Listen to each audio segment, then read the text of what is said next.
এইচএসসিতে pass fail যাই করো, লেখাপড়াটা এখানেই শেষ করো। এখন বিদেশ চলে যাও। যদি এটা করতে পারো, 10-12 বছর পর তুমি সুপ্রতিষ্ঠিত, গাড়ি বাড়ি সবই থাকবে। আর তোমার পড়ুয়া বন্ধুরা তখন লেখাপড়া শেষ করে 18,000 টাকা বেতনে চাকরি করছে। 2-4 জন হয়তো বিসিএস ক্যাডার হয়েছে, বাকি সব বেকার করছে। প্রাতিষ্ঠানিক লেখাপড়া বিশেষ করে আমাদের মতো তৃতীয় বিশ্বের দেশগুলোর জন্য একটা অভিশাপের মতো।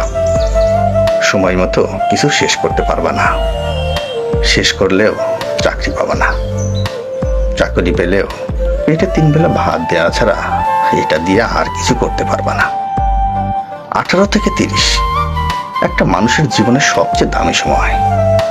আর সেই মহা গুরুত্বপূর্ণ সময়টাই আমাদের দেশের ছেলেমেয়েরা একদম অযথা শুয়ে বসে আড্ডা মেরে শেষ করে।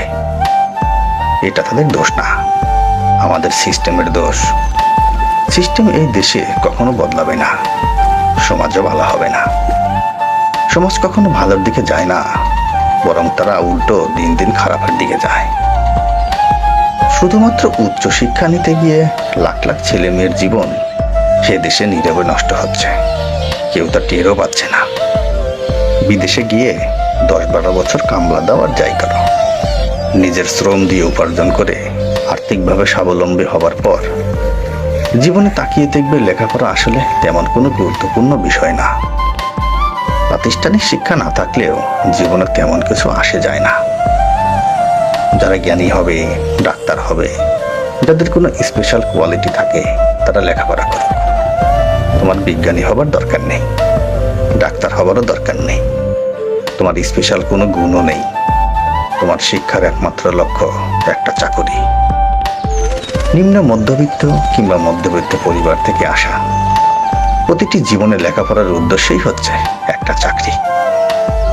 জীবনে টাকা পয়সা হওয়ার পর নিজের বাড়িতে একটা সুবিশাল লাইব্রেরি দিও, সেখানে রাজ্যের জ্ঞানের বই রাখো।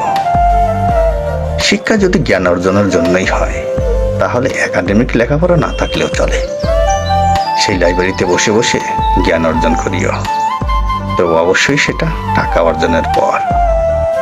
জ্ঞান অর্জনের চেয়ে টাকা অর্জন জীবনে বেশি গুরুত্বপূর্ণ।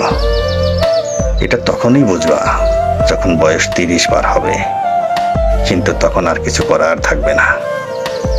এর চেয়ে আগে ভাগেই বুঝো, অল্প হলেও বুঝো।